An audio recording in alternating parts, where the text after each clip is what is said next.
Bismillahirrahmanirrahim. Assalamualaikum warahmatullahi wabarakatuh.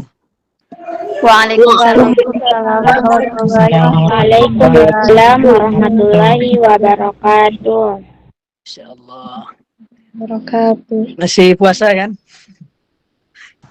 Alhamdulillah masih Ustaz. Alhamdulillah. Alhamdulillah masih Ustaz.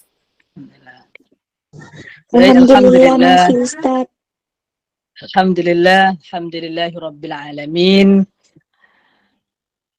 Hamdan tayyiban kasiran tayyiban mubarakan fih. Kama Rabbuna wa yardah.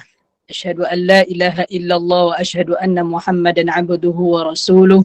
Allahumma salli wa sallim wa barik ala sayyidina Muhammad wa ala ali sayyidina Muhammad. Assalamu alayka ya Rasulullah. Assalamu alayka ya Habiballah. Teman-teman sekalian yang dirahmati oleh Allah Subhanahu wa taala, yang insya-Allah diridai oleh Allah Subhanahu wa taala. Semoga sujud kita, salat kita, puasa kita, amalan kita pada hari ini Allah ijabah, Allah terima, Allah berikan keridhaannya, Allah berikan keberkahannya kepada kita. Amin amin ya rabbal alamin. Langkah awal bersyukur kita kepada Allah dengan mengucapkan hamdalah alhamdulillahi rabbil alamin. Dengan rahmat nikmat Allah, kasih sayang Allah, Allah masih memberikan kita umur yang panjang sampailah kita di bulan Ramadan, bulan yang ditunggu-tunggu umat Islam. Bulan Ramadan adalah bulan yang penuh keberkahan, bulan yang maghfirah, yang paling ditunggu oleh umat Islam. Sahabat Nabi mengatakan, beliau mengatakan, jadikanlah Ramadan itu, ya Allah, setiap hariku Ramadan. Setiap hari ku jadikanlah Ramadan. Kenapa? Karena di bulan Ramadan itu maghfirah Allah, keampunan Allah Subhanahu wa taala meliputi hambanya dari selama Ramadan, dari pagi sampai malam harinya. Keampunan Allah Subhanahu wa taala terbuka lebar untuk hamba-hambanya. Maka bulan Ramadan ini dikatakan, ada yang mengatakan bulan taubat, syahrut taubat, bulannya taubat. Ada yang mengatakan syahrut tarbiyah, yaitu bulannya pendidikan. Kenapa dikatakan bulannya taubat? Karena di bulan Ramadan yang seperti yang disampaikan tadi, ampunan Allah itu terbuka untuk hambanya dan akan berlipat ganda pahala bagi hambanya itu beramal saleh. Man shama ramadhana imana wa ihtisaban ghufira lahu ma taqaddama min dzambi. Siapa yang berpuasa di bulan suci Ramadan dengan penuh iman dan penuh harap kepada Allah Subhanahu wa taala, ghufira lahu ma taqaddama min dzambi. Allah Subhanahu wa taala mengampuni dosa-dosanya yang telah berlalu. Tidak ada amalan yang lebih mulia. Tidak ada yang amalan yang Allah lipat gandakan pahalanya, yaitu selain di bulan suci Ramadan. Di bulan Ramadan inilah tempatnya amalan itu dilipat gandakan pahalanya oleh Allah Subhanahu wa taala. Begitulah kita harus pantas bersyukur akan rahmat pemberian Allah Subhanahu wa taala. Belakang daripada itu, salawat dan salam tak bosan dan tak lupanya kita kirimkan kepada Rasulullah sallallahu alaihi wasallam dengan ucapan Allahumma salli wa sallim wa barik ala sayyidina Muhammad wa ala ali sayyidina Muhammad. Assalamu alayka ya Rasulullah. Assalamu alayka ya Habiballah. Baik teman-teman sekalian yang dirahmati oleh Allah Subhanahu wa taala, tidak memanjangkan kalam, kata-kata muqaddimah. Seperti halnya, Masya Allah, Majlis Sahabat Fisabilillah mengadakan kajian spesial bulan Ramadan di sore ataupun di siang harinya. Kenapa? Yang disampaikan tadi, Ramadan itu adalah salah satu namanya syahrut tarbiyah, yaitu bulannya pendidikan. Di bulan Ramadan kita dididik, dilatih akan kesabaran. Di bulan Ramadan kita dididik supaya giat beramal soleh. Di bulan Ramadan kita dididik untuk melembutkan hati, membersihkan hati. Karena itulah Ramadan ini adalah syahrut tarbiyah, yaitu bulannya pendidikan. Kita membaca Al-Quran, belajar Al-Quran di bulan suci Ramadan berlipat-lipat ganda pahalanya yang Allah berikan kepada orang yang beramal, yang belajar, yang ta'lim, mencari ilmu di bulan suci Ramadan. Semoga kita salah satu hamba yang diridai oleh Allah Subhanahu wa Ta'ala, yang nantinya hamba yang beruntung, yang nanti berkumpul dengan keluarga kita, dengan orang-orang yang kita cintai, dengan sahabat kita, apatah lagi kita pengen yaitu berkumpul dengan Nabi Yuna Muhammad sallallahu alaihi wasallam, yaitu di syurganya Allah Subhanahu wa Ta'ala. Amin. Amin ya rabbal alamin. Baik teman-teman sekalian yang dirahmati oleh Allah Subhanahu wa Ta'ala, sesuai tema kita pada sore kali hari ini, yaitunya golongan orang-orang yang merugi di bulan Ramadan. Pertama, kita bahas dulu apa sih Ramadan itu. Ramadan itu diambil daripada kata ramdha. Artinya itu panas. Panas secara umum ulama mengatakan panasnya itu di siang hari kita merasakan panas. Tenggorokan kita kering, merasakan haus. Tapi makna sebenarnya panas itu adalah membakar. Membakar apa? Membakar dosa-dosa kita. Bagi umat, bagi hamba yang melakukan amal soleh di bulan suci Ramadan, maka dosa-dosanya dibakar. Dosa-dosanya dihilangkan, dihapuskan. Ghufira lahu ma taqaddama min dzambi. Dosa-dosanya yang telah berlalu diampuni oleh Allah Subhanahu wa Ta'ala. Dia melakukan dosa besar. Inna Allah la yaghfiru an yushraka bih. Allah tidak mengampuni dosa-dosa orang yang mempersekutukannya. Wa yaghfiru ma duna dzalika liman yasha. Tapi dosa selain itu Allah ampuni, Allah ampunkan. Dosa besar kita, maka kita bertaubat kepada Allah. Seperti itu sampaikan tadi, Ramadan adalah syahrul taubat, bulan taubat. Kita bertaubat, taubat nasuha kepada Allah Subhanahu wa Ta'ala. Lalu pertanyaannya, siapa sih orang-orang yang merugi di bulan Ramadan itu? Rasulullah Shallallahu Alaihi Wasallam ketika menaiki mimbar untuk khutbah, ketika di tangga yang pertama menaiki mimbar tersebut, Rasulullah katakan amin. Lalu di tangga yang kedua lagi melangkahkan kaki, Rasulullah katakan lagi amin. Di tangga yang ketiga Rasulullah tetap katakan lagi amin. Lalu ketika selesai khutbah, lalu para sahabat bertanya kepada Rasulullah, ya Rasulullah, kami perhatikan, kami dengar setiap engkau melangkah menaiki mimbar, di tangga pertama engkau katakan amin. Berikut juga dengan di tangga yang kedua engkau katakan amin. Di tangga yang ketiga engkau juga katakan amin. Apa makna ini ya Rasulullah? Kata para sahabat kepada Rasulullah. Lalu Rasulullah menjawab, aku melihat apa yang tidak engkau lihat. Aku mendengar apa yang tidak engkau dengar. Ketahuilah, ketika aku mengatakan amin tersebut, ketahuilah bahwasanya Jibril alaihissalam berdoa kepada Allah Subhanahu wa Ta'ala. Apa doanya? Di tangga yang pertama, Jibril berdoa kepada Allah, ya Allah, celakalah umat Muhammad. Celakalah umat Muhammad. Mereka ketika mendengar nama Nabi Muhammad SAW, tapi mereka tidak berselawat kepada Nabi Muhammad SAW. Celakalah orang tersebut. Lalu Rasulullah katakan amin. Di tangga yang kedua, Rasulullah katakan amin. Apa maknanya? Jibril alaihissalam berdoa, ya Allah, celakalah bagi hambamu umat Muhammad yang apabila diberi umur, diberi orang tua yang masih hidup, tapi mereka tidak berbakti kepada orang tuanya. Mereka durhaka kepada orang tuanya. Maka orang tersebut termasuk orang yang celaka. Apa kata Rasulullah? Amin, kata Rasulullah. Dan di tangga yang ketiga, Jibril lagi berdoa, ya Allah, celakalah orang yang apabila Allah panjangkan umur dia, berjumpa dia dengan bulan suci Ramadan, dan ketika Ramadan telah meninggalkannya, dia tidak mendapatkan ampunanmu ya Allah, maka celakalah orang tersebut. Rasulullah katakan amin. Inilah doa yang super duper makbul. Kenapa? Yang berdoa malaikat yang paling agung, malaikat yang paling mulia, malaikat Jibril alaihissalam. Yang mengaminkan doanya adalah kekasih Allah, Habibullah, Nabiuna Muhammad sallallahu alaihi wasallam. Inilah doa yang paling makbul, teman-teman.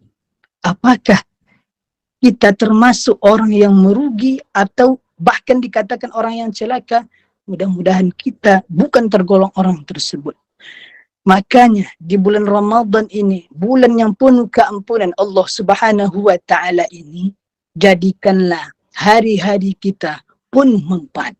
Jadikanlah hari-hari kita selama bulan Ramadan ini dengan amal saleh. Kita tadarus, kita tilawatil Quran, kita membaca Al-Quran. Amalan yang paling, salah satu yang paling mulia, yang paling baik, yang paling bagus itu adalah di bulan suci Ramadan adalah tilawatil Quran. Apa kata Rasulullah SAW? Man qara'a harfan min kitabillah. Siapa yang membaca satu huruf dari kitab Allah, yaitu Al-Quran, falahu bihi hasanah. Maka baginya itu satu kebaikan. Wal hasanatu bi'ashri amsalha, dan satu kebaikan itu Allah lipat gandakan menjadi 10 kebaikan.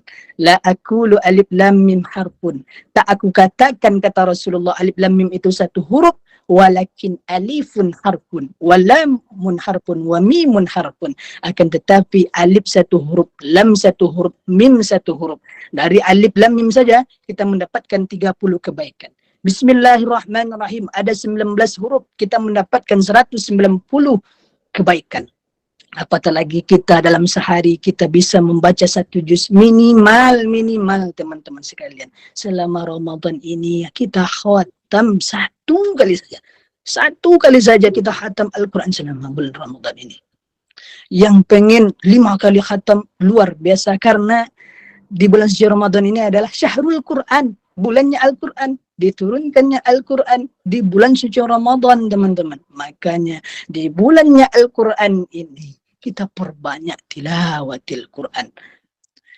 Iqra'ul Quran, bacalah Al-Quran. Fa innahu ya'ti yaumal qiyamati syafi'an li ashabi. Al-Quran itu akan memberi syafaat kepada sahabat-sahabatnya. Siapa sahabat Al-Quran itu? Yang sering bersama Al-Quran, yang sering membaca Al-Quran, maka mereka itulah sahabat-sahabatnya Al-Quran. Dan Al-Quran itu akan menjadi syafaat nanti di yaumil akhirah. Dan Al-Quran itu akan menerangi kubur kita di alam barzah nanti, teman-teman sekalian. Maka dari sekarang listlah kegiatan-kegiatan baik kita. Misalnya kita bangun jam 3 sahur. Ketika bangun kita sholat tahajud 2 rakaat atau 4 rakaat atau 8 rakaat. Kita salat dahulu, setelah salat kita lanjut sahur. Setelah sahur kita tilawatil Quran atau zikir istighfar kepada Allah Subhanahu wa taala sebelum menyambut subuh. Kita list kegiatan-kegiatan kebaikan kita selama bulan Ramadan ini. Supaya apa? Supaya maghfirah, supaya keberkahan, keampunan dan keberkahan Allah mengalir, meliputi diri kita, teman-teman. Ada 3. Teman-teman sekalian yang dirahmati Allah Subhanahu wa taala, ana ambil 3 orang-orang yang merugi di bulan Ramadan. Ada 3 yang ana ambil. Yang pertama, siapa orang yang merugi? Salah satu orang merugi di bulan Ramadan itu, yang pertama, mereka tidak melaksanakan sahur. Banyak orang yang tidak sahur, mereka itu tidur. Kenapa dikatakan orang yang tidak sahur itu merugi? Apa kata Rasulullah? Tasahur. Bersahurlah kalian. Karena sesungguhnya di waktu sahur itu makanan kalian berkah. Karena di waktu sahur itu adalah waktu yang barokah. Bersahurlah kalian. Orang yang bangun waktu sahur, mereka tidak menunaikan salat sunnah 2 rakaat. Ada sebagian ulama mengatakan orang yang merugi. Kita sahur. Tapi ketika sahur itu kita tidak salat 2 rakaat, salat sunnah dulu. Itu termasuk orang yang rugi. Kenapa? Dia sudah bangun. Ketika bangun tidak menyempatkan untuk salat sunnah pada waktu yang paling mulia. Qiyamul lail, tahajud. Waktu sepertiga malam yang ijabah doa oleh Allah Subhanahu wa taala pada waktu itu. malam hari, di bulan Ramadan lagi, di waktu sahur lagi, tempat ijabahnya doa. Maka rugi orang yang ketika bangun sahur, dia tidak dahulu sholat 2 rakaat. Orang yang bangun aja rugi, apalagi orang yang tidak bangun sahur, teman-teman. Maka sahurlah. Karena salah satunya sahur ini lebih dianjurkan itu mengakhirkan sahur. Lebih afdal itu mengakhirkan sahur. Mengakhirkan sahur ini gimana? Mengakhirkan sahur ini ketika Rasulullah SAW, para ulama mengatakan Rasulullah SAW itu sahur. Ketika beliau selesai sahur, Rasulullah selesai sahur, maka ketika itu Rasulullah setelah sahur itu masih bisa sholat 2 rakaat. Masih bisa Rasulullah sholat 2 rakaat, dan setelah Rasulullah sholat 2 rakaat maka azan. Nah, itu waktunya. Maka ulama Indonesia membuat waktu imsak. Maka ketika imsak itu adalah salah satunya kita hati-hati. Ini bentar lagi azan nih. Nah, itu adalah salah satu memudahkan oleh ulama kita. Dan ada juga mengatakan oleh para ulama, sebagian ulama, sama halnya ketika Rasulullah selesai sahur itu waktunya Rasulullah kita baca Al-Quran itu 50 ayat. 50 ayat atau 40 ayat kita baca Al-Quran. Setelah kita baca Al-Quran 40 ayat, 50 ayat itu azan. Atau 15 menit sebelum azan, Rasulullah sudah siap sahur. Ada orang nih yang telat makan sahurnya. Ustadz, gimana Ustadz? Ketika sahur tidak menengok jam, langsung sahur, dan ketika itu kita sedang makan, masih ada makanan dalam mulut, tapi orang azan. Gimana itu Ustaz? Apakah dimuntahkan makanan tersebut? Maka kata ulama, makanlah makanan yang ada di dalam mulut itu. Yang di dalam, makan, dimakan, dihabiskan. Jangan dihabiskan satu piring, jangan. Tapi dihabiskan yang ada di dalam mulut saja. Nah, begitu ya teman-teman, yang di dalam mulut dihabiskan. Supaya apa? Supaya tidak membazir. Boleh, dihabiskan saja. Tapi jangan dihabiskan yang ada di piring. Ini ada yang dalam piring ini masih ada ayamnya, masih ada ini nasinya, lauknya yang enak. Masih azan. Kemarin dikatakan Ustadz masih boleh makan ketika azan. Digaris bawahi. Bolehnya yang ada di dalam mulut saja. Begitu ya teman-teman. Maka waktu sahur itu yang afdal itu yang tadi. Kita misalnya bisa sholat 2 rakaat setelah sahur. Sebelum azan itu kita bisa sholat 2 rakaat, atau kita bisa membaca tilawatil Quran, membaca Quran 50 ayat atau 40 ayat. Maka janganlah cari waktu yang pelahir. Ini 5 menit lagi sebelum azan baru kita sahur. Kecuali kita cuma minum saja, boleh teman-teman, begitu. Maka intinya sahurlah. Karena kenapa? Di waktu sahur itu adalah turun keberkahan Allah Subhanahu wa ta'ala. Itu yang pertama. Orang yang merugi itu adalah orang yang tidak sahur. Dan kalau ketika bangun sahur, insya Allah laksanakanlah minimal 2 rakaat sholat sunnah. Begitu teman-teman. Yang kedua, orang yang merugi itu siapa? Orang yang merugi itu yang kedua adalah sepanjang harinya mereka tidak melakukan aktivitas yang baik. Maksudnya apa? Sepanjang harinya dia melakukan aktivitas yang tidak penuh manfaat. Ketika subuh dia lewatkan, ketika bangun tidur seharian sampai siang.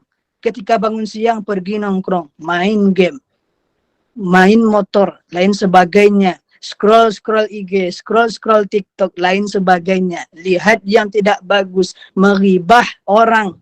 Itu adalah salah satu hal yang tidak baik. Maka itu adalah salah satu orang-orang yang merugi.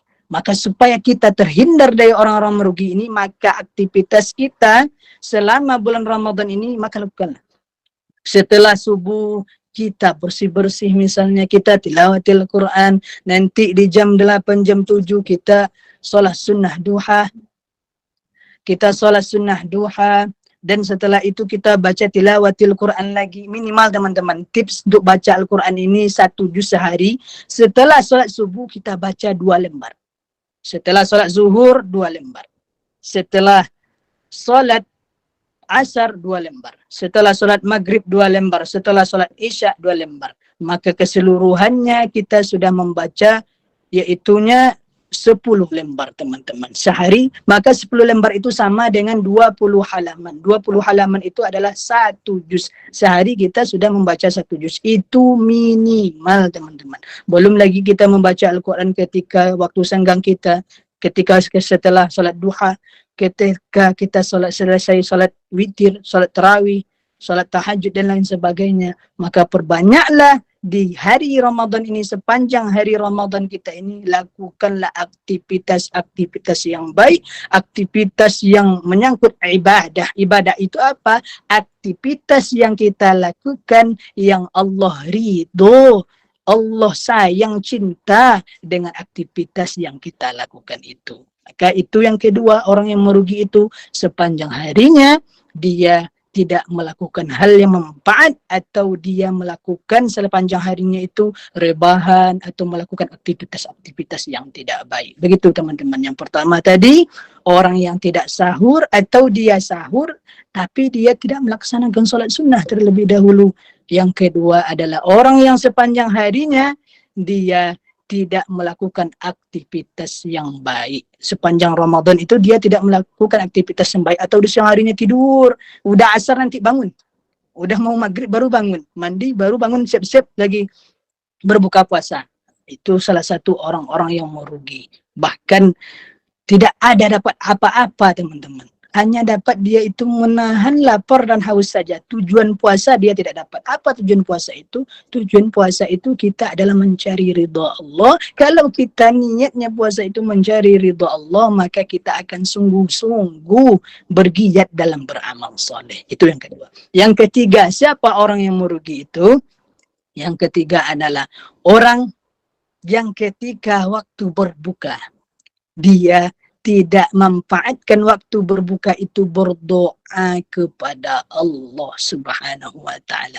Kenapa? Karena di waktu berbuka itu adalah waktu mustajabnya doa. Ketika hendak berbuka 5 menit atau 10 menit, hendak berbuka itu duduklah di hidangan makanan. Duduk di situ berdoa, ya Allah, ya Tuhanku. Berdoa kepada Allah. Dan setelah nanti berbuka, puasa dibatalkan, kita dianjurkan oleh Rasulullah SAW, kalau ada, kita itu awalkan buka itu dengan kurma terlebih dahulu.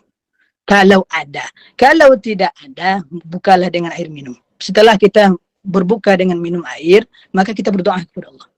Ya Allah, Alhamdulillah ya Allah, Engkau masih memberikan ya Allah hamba nikmat yang begitu besar. Ya Allah, Alhamdulillah, hari ini Engkau masih berikan aku kesehatan, iman sampai waktu berbuka ya Allah. Berdoa, apapun hajat teman-teman, berdoalah ketika waktu berbuka puasa. Kenapa? Karena itu adalah waktu mustajabnya doa. Begitu ya teman-teman, 3 hal yang harus kita jaga. Yang anak ambil adalah orang-orang yang merugi itu. Yang pertama, orang yang tidak sahur. Yang kedua adalah orang yang sehariannya itu melakukan aktivitas yang buruk, atau mereka itu tidak melakukan aktivitas yang baik sehariannya. Dan yang ketiga adalah orang yang apabila mereka itu berbuka, mereka tidak memanfaatkan waktu berbuka itu berdoa kepada Allah. Orang yang puasa itu mendapatkan 2 kebahagiaan kata Rasulullah. Yang pertama, bahagia mereka ketika berbuka puasa, atau bahagia mereka ketika setelah Ramadan, yaitu Idul Fitri. Mereka bahagia. Dan yang kedua, kebahagiaan orang yang puasa itu adalah ketika nanti di akhirat, di surganya Allah, mereka berjumpa dengan Allah Subhanahu wa Ta'ala. Orang-orang yang berpuasa ini teman-teman sekalian akan masuk surga Allah melewati, yaitu namanya pintu Ar-Rayyan, yaitu pintu khusus untuk orang-orang yang berpuasa. Begitu ya teman-teman sekalian yang dirahmati oleh Allah Subhanahu wa Ta'ala. Ramadan adalah bulan taubat. Ramadan adalah bulannya pendidikan. Mendidik kita untuk sabar, melatih diri kita untuk giat dalam beribadah. Dan Ramadan juga termasuk adalah Syahrul Quran, bulannya Al-Quran. Maka perbanyaklah amal soleh kita, Perbanyaklah solat sunnah kita, solat sunnah rawatib, solat sunnah duha, solat sunnah hajat, solat sunnah taubat, solat sunnah lain sebagainya, qiyamul lail, tahajud, witir dan lain-lain sebagainya. Maka man qama Ramadan, siapa yang mendirikan malam bulan Ramadan imanan wa ihtisaban ghufira lahu ma taqaddama min dzambi, Allah akan mengampuni dosa-dosanya yang telah berlalu. Begitu ya teman-teman, ada 3 tadi sebagai pembelajaran kita pada kali hari ini. Mudah-mudahan kita mendapatkan keberkahannya, mendapatkan manfaatnya, dan amalan kita pada kali ini Allah Subhanahu wa taala ijabah. Amin. Amin ya rabbal alamin. Demikianlah teman-teman sekalian yang dirahmati oleh Allah Subhanahu wa taala. Kalau ada salah kata ucap dari ana, itu kekurangan ana dalam menyampaikan, kekurangan ilmu ana dalam menyampaikan. Kalau ada benarnya, itu semata-mata datang daripada Allah Subhanahu wa taala. Selamat berbuka bagi teman-teman sekalian, berbuka puasa. Semoga puasa kita diterima oleh Allah Subhanahu wa taala. Allahumma barik lana bi barakati Ramadan. Ya Allah, berikanlah kami keberkahannya dengan berkahnya bulan Ramadan.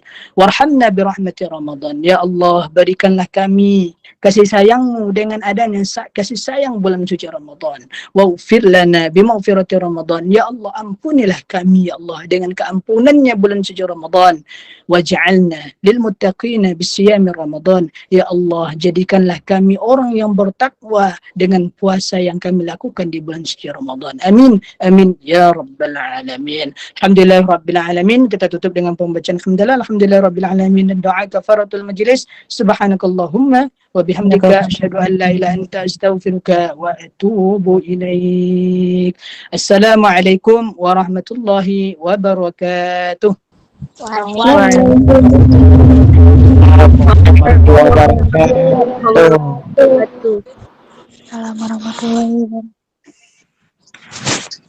Waalaikumsalam warahmatullahi wabarakatuh. Waalaikumsalam warahmatullahi wabarakatuh. Waalaikumsalam Warahmatullahi wabarakatuh. Warahmatullahi wabarakatuh. Syukran jazilan Ustaz. Waalaikumsalam warahmatullahi wabarakatuh. Iyak.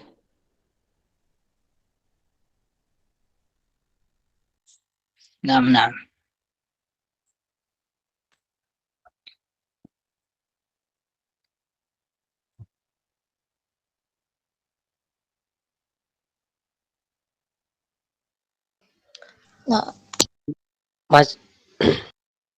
Masya Allah, tabarakallah, jazakallah khairan kasir kepada Ustadz Agim karena telah memberikan ilmunya yang luar biasa untuk kita semua. Semoga ilmunya dapat bermanfaat bagi orang lain. Semoga selalu dalam kebahagiaan, keamanan, dan keberkahan Allah Subhanahu wa taala. Amin amin amin. Acara selanjutnya yaitu sesi tanya jawab. Adapun yang bertanya, saya ambil 7 pertanyaan tercepat dengan ketentuan sebagai berikut. 1. Sebelum bertanya, silakan untuk salam dan perkenalkan diri. 2. Pertanyaan sesuai dengan tema yang diberikan. 3. Pertanyaan yang diajukan melalui on mic. Nanti saya ambil 7 peserta tercepat yang angkat tangan dan saya akan bacakan namanya. InsyaAllah nggak terlalu banyak 7 Ustaz. Oh. Nah, masalah. Kita tergantung waktu. Ya, tidak apa-apa Ustaz. Baiklah, tafadhol kepada yang bertanya. Kepada Ukti Desti Rahmadani, tafadhol.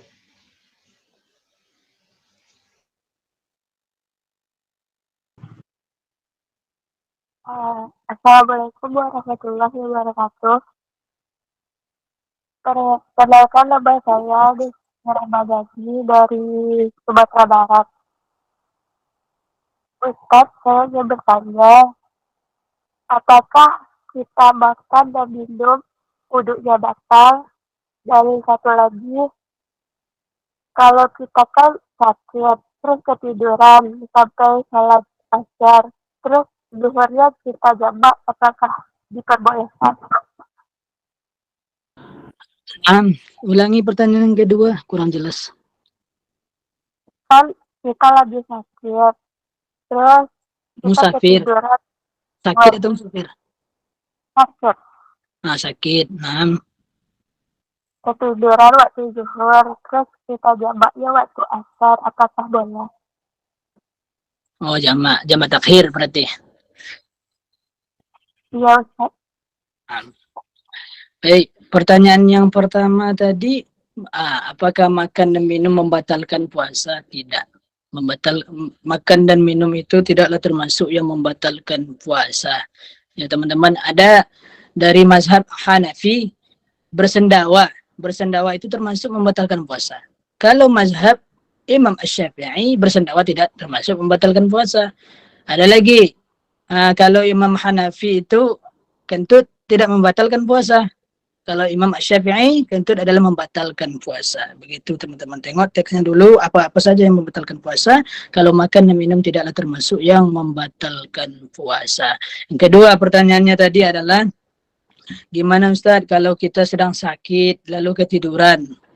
Lalu ketiduran tersebut bangunnya di waktu asar. Apakah boleh kita jamak di takhir? Boleh.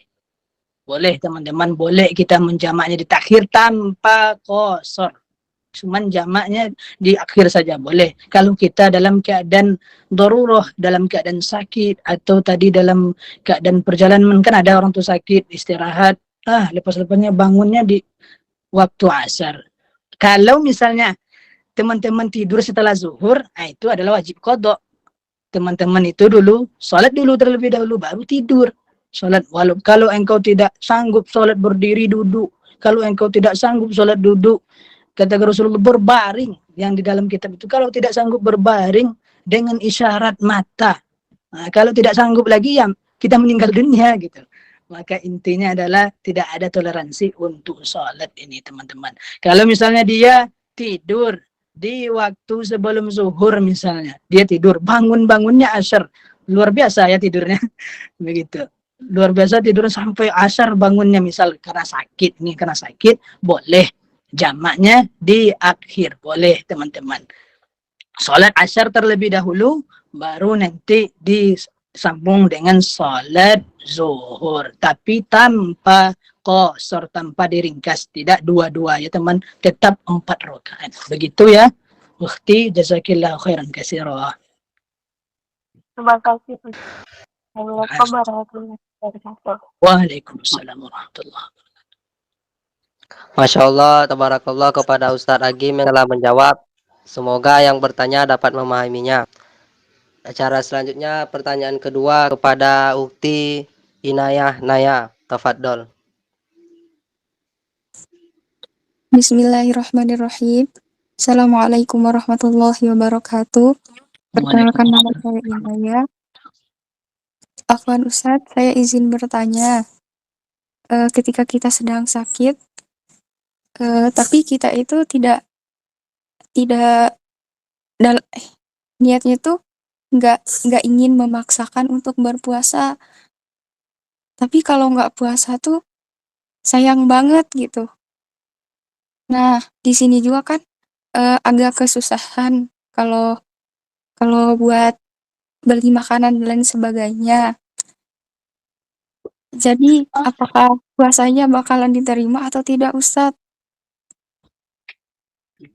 Baik, ini udah begitu saja Ukti. Iya, Ustadz. Baik, bismillahirrahmanirrahim.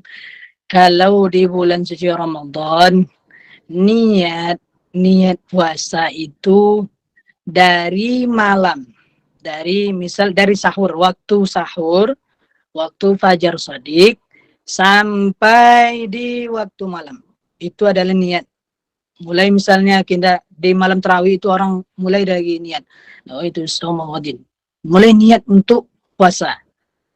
Itu adalah bentuk supaya pada nanti akhirnya dari malam itu sampai ke fajar shadiq. Kita kalau puasa sunnah, niatnya itu boleh kalau tidak ada makanan, misalnya sudah zuhur ini kita belum makan, belum ada niat untuk puasa, misalnya belum ada niat untuk puasa, ini di hari selain Ramadan misalnya, kita tidak ada niat untuk puasa, tapi kita sudah di siang hari belum makan, kita belum jumpa makanan, lalu kita niat untuk puasa, maka itu boleh.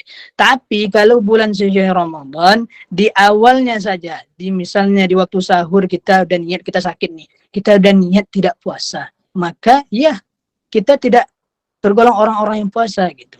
Dari niat itu mulainya ketika maghrib. Maghrib teman-teman berbuka, nanti sampai di waktu sahur itu adalah niat waktunya puasa, niat puasa Ramadan. Kalau nanti teman niatnya setelah subuh, itu tidak termasuk adalah niat untuk berpuasa Ramadan lagi. Kalau sedang sakit, jangan dipaksakan. Kalau memang betul-betul tidak bisa lagi, misalnya lebih nanti takut lagi nambah sakitnya, maka lebih dahulu berbukalah terlebih dahulu. Nanti diqadha setelah Ramadan. Begitu ya, Ukhti. Apa kurang jelas, Ukhti? Apa yang perlu dipertanyakan lagi? Sudah jelas Ustadz, syukran. Syukran, afwan. Masya Allah, tabarakallah kepada Ustadz Agim yang telah menjawab pertanyaannya. Kepada yang bertanya dapat memahami.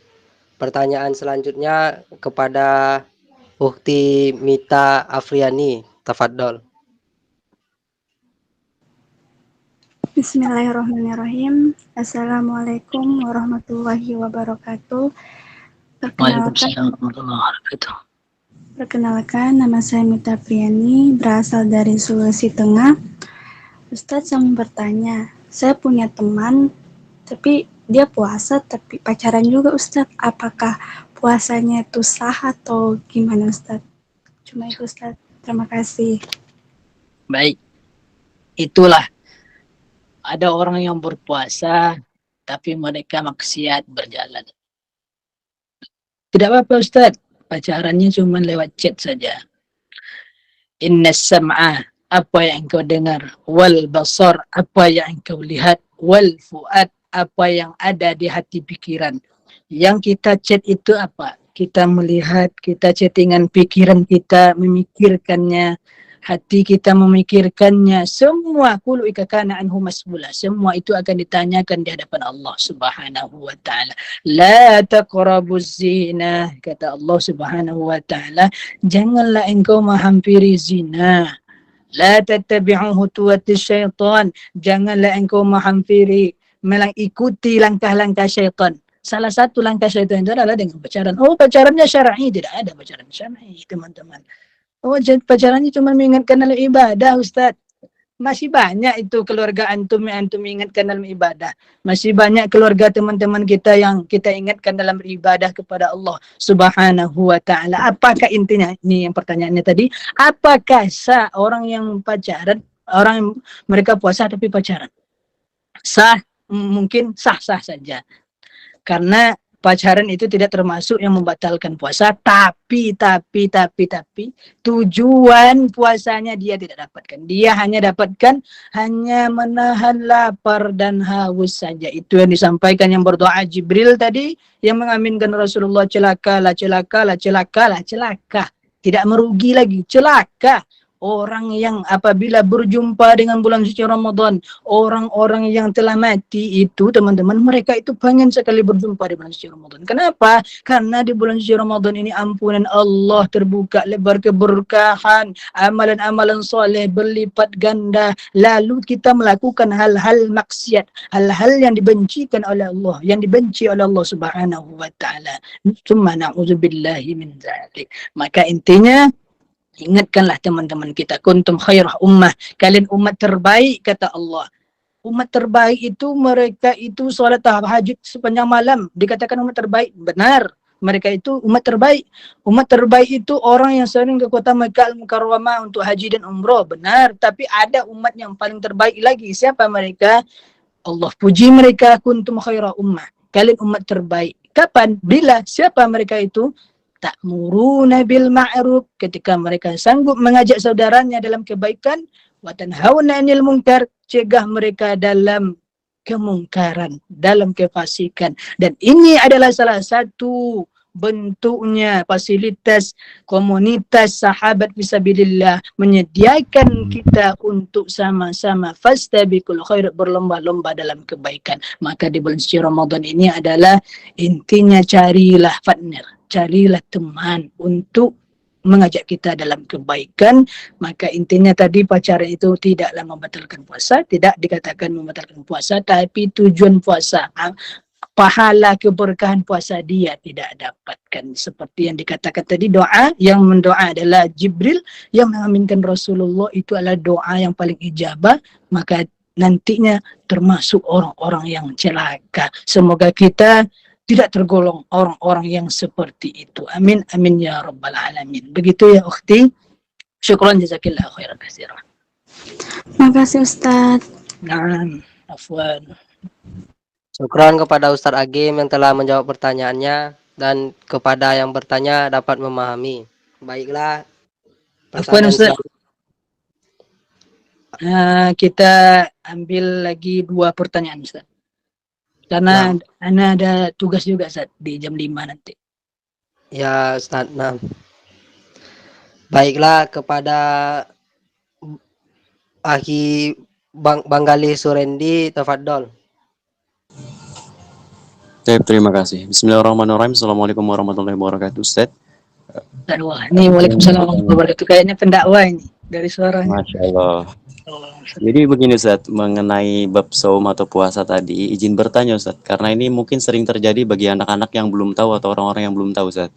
Allah. Ketika ada seseorang yang puasanya di Indonesia sebisa Ustaz, mungkin perjalanan ia ke luar negeri 6 jam, otomatis kan waktu menunggu buka puasa berbeda nih Ustaz karena zona waktu.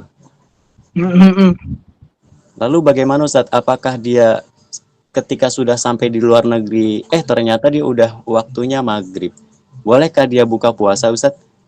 Atau ada ketentuan lain sehingga orang tersebut tidak boleh berbuka Ustaz? Syukron, terima kasih Ustaz atas jawabannya. Atas perhatian. Insyaallah syukran akhina Gali. Insyaallah kayaknya ini pendakwah ini. Ini memberikan ilmu bagi teman-teman sekalian, bukan dia tidak tahu kayaknya. Baik. Akhirnya teman-teman sekalian, ini pernah disampaikan kepada yang bertanya kepada guru ana Syekh Abdul Aziz. Ya Syekh, misalnya ini Syekh, kita puasa, berangkatnya itu di jam 5 sore. Kita berangkat dari Jakarta ke Medan. Perjalanan dari Jakarta ke Medan itu 2 jam Syekh. Nah, kita tidak tahu ini nanti di dalam pesawat di atas itu kita misalnya tidak tahu di mana kita posisi kita, maka kita pakai kan berbeda waktu yang di Jakarta bukanya puasanya sama dengan waktu di Medan, beda waktu buka puasanya. Jadi gimana Syekh? Kita belum sampai di Medan, kita udah lewat Jakarta, kita tidak tahu lokasi kita di mana, karena kita berada di langit. Gimana itu Syekh supaya kita tahu kita berbuka puasa? Baik, sekarang itu fasilitasnya kata Syekh udah pakai lengkap. Ada jam. Kita tahu jam. Yang paling inti itu waktu berbuka puasa itu ghurubus syamsi, terbenamnya matahari, waktu maghrib. Kalau matahari sudah terbenam, maka itulah waktu buka puasa. Kita kira-kirakan saja. Di Jakarta misalnya orang berbuka puasa 6:15, di Medan 6:25. Di antara sekitar waktu itu kebiasaan misalnya udah waktu maghrib, ghurubus syamsi, udah jam 6, walaupun kita masih di perjalanan kita bimbang waktu bukanya kapan. Ingat yang disampaikan seperti yang disampaikan Syekh, waktu berbuka itu adalah ghurubus syamsi, walaupun antum di langit misalnya tengok kan udah terbenam itu matahari, kita sudah tengok waktu matahari itu sudah terbenam, maka itulah waktu berbuka. Begitu ya teman-teman sekalian yang bisa menjawab. Kali Kepada Bang Gali ada tambahan? Syukron, jazakumullah khairan katsir Ustaz. Semoga kita bermanfaat kita semuanya. Baik Ustaz Gali.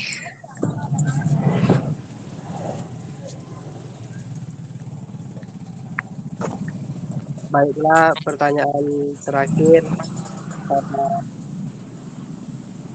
Mufti MC Nurul, tafadhol. Terima kasih. Assalamualaikum warahmatullahi wabarakatuh, Ustadz. Assalamualaikum warahmatullahi wabarakatuh. Ana mau tanya, kan tadi kata Ustadz, orang yang merugi itu tidak melaksanakan sholat sunnah ya kan? Berarti tahajud kan ya? Nah, Ana kan sering bergadang nih Ustadz ya, karena sekarang lagi banyak tugas kuliah. Jadi kan kalau mau sholat tahajud itu kan harus tidur dulu katanya ya kan? Wajib katanya. Nah, Ana tuh kadang mikir ini sholat tahajud atau enggak, karena enggak tidur sama sekali Ustadz. Jadi hukumnya gimana gitu, jadi kayak pusing. Ya udah, cuma itu aja. Terima kasih Ustadz. Assalamualaikum warahmatullahi wabarakatuh. Waalaikumsalam warahmatullahi wabarakatuh. Salat sunnah, qiyamul lail itu bukan hanya salat tahajud. Kita melakukan salat sunnah, mau kita lakukan salat sunnah mutlak boleh. Mau kita melakukan yang intinya orang merugi itu dia tidak melaksanakan salat sunnah qiyamul lail. Qiyamul lail itu banyak. Ada salat hajat, ada salat witir, ada salat sunnah mutlak, salat taubat, lain sebagainya kita melakukannya di qiyamul lail. Itu tahajud itu termasuk adalah qiyamul lail. Bukan qiyamul lail itu tahajud saja. Tahajud itu ada berbeda pendapat para ulama. Ada yang mengatakan tidur dulu baru boleh sholat tahajud. Ada yang mengatakan tidak perlu tidur, sholat saja. Itu yang dimaksud adalah sholat qiyamul lail. Mendirikan malam, ya Allah saya sholat sunnah, yaitu mendirikan malam atau sholat sunnah hajat atau sholat sunnah mutlak, ya Allah karena engkau sunnah, karena engkau ya Allah. Itu saja yang penting. Walaupun kita niatnya bukan tahajud, tapi kita sudah niat untuk mendirikan malam sholat sunnah qiyamul lail. Begitu ya ukhti. Syukran jazakillah khairan katsira. Baik, terima kasih Ustadz, dipahami.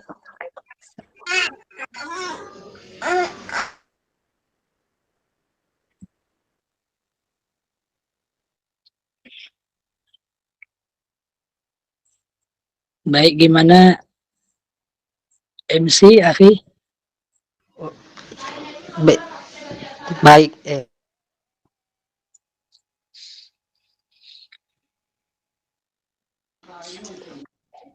Tidak terasa waktu telah menunjukkan pukul 16.55. Berarti tuntas sudah kebersamaan kita dalam kajian ini. Semoga apa yang disampaikan Ustadz Agim menjadi ladang pahala untuk beliau khususnya dan umumnya untuk kita semua. Untuk menutup kebersamaan kita kali ini, marilah kita akhiri kajian ini dengan doa yang dipimpin oleh Ustadz. Tafadhol kepada Ustadz Agim. Baik teman-teman sekalian dirahmati oleh Allah Subhanahu wa taala, salah satu doa yang dijabah itu adalah orang yang shaim, orang yang berpuasa. Maka sama-sama kita berdoa kepada Allah, bermunajat kepada Allah, semoga Allah mengampuni dosa-dosa kita, semoga Allah menerima amal ibadah kita. Amin amin ya rabbal alamin. Na'udzu billahi minasyaitonir rajim. Bismillahirrahmanirrahim. Alhamdulillahi rabbil alamin. Hamdan syakirin, hamdan na'imin, hamdan yuwafi ni'amahu wa يكافئ مزيده يا ربنا لك الحمد كما ينبغي لجلال وجهك ولعظيم سلطانك اللهم صل وسلم وبارك على سيدنا محمد وعلى آل سيدنا محمد اللهم اغفر لنا ذنوبنا يا الله يا غفور اللهم اغفر لنا ذنوبنا يا الله يا رحمن اللهم اغفر لنا ذنوبنا يا الله يا أرحم الراحمين اللهم اغفر لنا ذنوبنا ولوالدينا وارحمهم كما ربونا صغارا ولجامع المسلمين والمسلمات والمؤمنين والمؤمنات برحمتك يا أرحم الراحمين اللهم إنا نسألك رضاك والجنة ونعوذ بك من سخطك والنار اللهم يا مقلب القلوب ثبت قلوبنا على دينك وعلى طاعتك برحمتك يا أرحم الراحمين اللهم فقهنا في الدين وعلمنا التأويل اللهم بارك لنا ببركة رمضان وارحمنا برحمة رمضان واغفر لنا بمغفرة رمضان واجعلنا للمتقين بالصيام رمضان رب ربنا هب لنا من أزواجنا وذريتنا قرة أعين واجعلنا للمتقين إماما ربنا آتنا في الدنيا حسنة وفي الآخرة حسنة وقنا عذاب النار سبحان ربك رب العزة عما يصفون والسلام على المرسلين والحمد لله رب العالمين. Taqabbalallahu minkum. Demikian teman-teman, kalau ada salah dan janggalnya namanya minta maaf. Benarnya itu datang daripada Allah. Unzur maqala wa la tanzur man qala. Assalamualaikum warahmatullahi wabarakatuh.